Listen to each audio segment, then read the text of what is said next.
ప్రధాని మోదీ గారికి మరొక అంతర్జాతీయ గౌరవం దక్కింది. ఇప్పటివరకు మోదీ గారికి అంతర్జాతీయ లెవెల్లో అంటే వేరే దేశాల నుంచి అత్యుత్తమ పురస్కారాలు చాలా కూడా వచ్చాయి.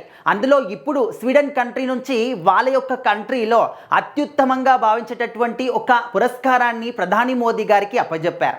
అయితే మోదీ గారు ప్రజెంట్ స్వీడన్ కంట్రీలో పర్యటన చేస్తూ ఉన్నారు. అండ్ మోదీ గారు ఈ విధంగా పర్యటించడానికి కారణం ఏంటని చాలా మందికి కూడా తెలియదు. ఎందుకంటే ఇప్పుడు ఆయన ఇక్కడ మన దేశంలో చూసుకుంటే కొన్ని లిమిట్స్ పెట్టారు. అవి కొనండి, ఇవి కొనండి, అవి కొనకూడదు, ఇవి కొనకూడదు, పొదుపు చేయండి అని చెప్పేసి చెప్తున్నారు. కానీ ఆయనే పొదుపు చేయట్లేదు, విదేశాలు తిరుగుతూ ఉన్నారు, పర్యటిస్తూ ఉన్నారు, ఎంజాయ్ చేస్తూ ఉన్నారు అని వాళ్ళు చాలా మంది కూడా ఉన్నారు.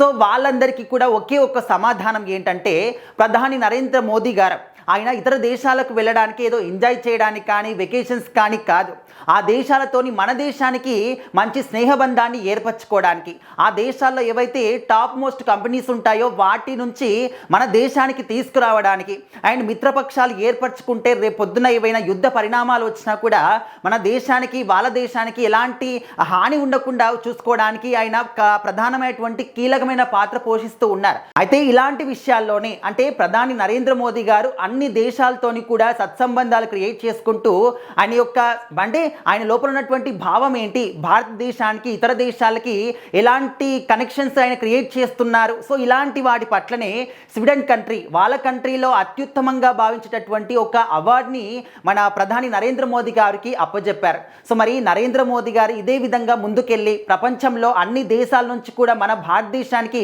మంచి మిత్రపక్షాలు ఏర్పరచుకోవాలి అని చెప్పేసి అయితే జనాలు కూడా కోరుకోవాలి. కానీ ఆయన్ని విమర్శిస్తూ ఆయన గురించి తప్పుగా మాట్లాడుతూ చాలా మంది కూడా ఉంటారు. సో ఇప్పుడు స్వీడన్ కంట్రీ మన నరేంద్ర మోదీ గారికి ఏ అవార్డు ఇచ్చింది అంటే royal order of polar star commander grand cross అని చెప్పేసి వాళ్ళ యొక్క అవార్డుని మాత్రం మన నరేంద్ర మోదీ గారికి ఇచ్చారనమాట. నిజంగా భారతీయులందరూ కూడా ఎంతో గర్వంగా ఫీల్ అవ్వాలి. మన నరేంద్ర మోదీ గారు ఎప్పుడు కూడా ఆయన ఇతర దేశాలకు వెళ్ళడం, ఎంజాయ్ చేయడం ఇలాంటి విషయాలు కాకుండా అక్కడ ఉన్నటువంటి విషయాల్ని మన దేశానికి తీసుకురావడం కానీ, టాప్ మోస్ట్ కంపెనీస్తోని మాట్లాడి మన దేశానికి పెట్టుబడులు పెట్టించడం కానీ, లేకపోతే ఆ దేశం నుంచి మన దేశానికి మంచి మిత్రపక్షం ఏర్పరచుకోవడానికి కానీ, సో ఇలాంటి విషయాల్లో చాలా చాలా అంటే సెన్సిటివ్గా ఉంటుంది మ్యాటర్ అనేది. సో దాన్ని ఎంత ఈజీగా ఆయన అంటే డిక్లేర్ చేస్తున్నారనేది మనం గమనించాలి. సో రీసెంట్గా ఇరాన్ ఇజ్రాయెల్ అక్కడ యుద్ధాలు జరుగుతున్నప్పుడు ప్రపంచ దేశం మొత్తం మీద కూడా ఫ్యూయల్ అనేది ఎంత షార్టేజ్ అయింది. కానీ అక్కడ ప్రపంచ దేశాల్లో ఆ రేట్లు కూడా అమాంతం పెంచేశారు. కానీ మన భారతదేశంలో ఇంకా కూడా మనము అంటే నిలకడగా ఉన్నాయి రేట్స్ అన్ని కూడా. రీసెంట్గానే ఒక 3-4 రూపీస్ పెంచారు. సో అప్పటి వరకు కూడా ఇంకా నిల్వలు మన దగ్గర ఉన్నాయి, మనకి ఇంకా కూడా ఆయిల్ వస్తుంది, మనం ఇంకా ప్రశాంతంగా ఉంటున్నాం, ఎలాంటి యుద్ధాలు లేకుండా. అంటే అది ఖచ్చితంగా నరేంద్ర మోదీ గారి యొక్క గొప్పదనమే. ఎవరు అవునన్నా కాదన్నా కూడా దీన్ని ఖచ్చితంగా మనం అగ్రీ చేయాల్సిందే. కానీ కొంతమంది వాళ్ళు ఎప్పుడు కూడా విమర్శించడానికి విమర్శలకే వాళ్ళు పుట్టినట్టు అదే విధంగా చెప్తూ ఉంటారు. కానీ ఎవరు ఎన్ని మాట్లాడినా ఎన్ని విధాలుగా విమర్శించినా కూడా ఆయన చేసేటటువంటి పని చేస్తూనే ఉంటారు. ప్రపంచ దేశాలతో మన దేశానికి మంచి సత్సంబంధాలు క్రియేట్ చేస్తూనే ఉంటారు.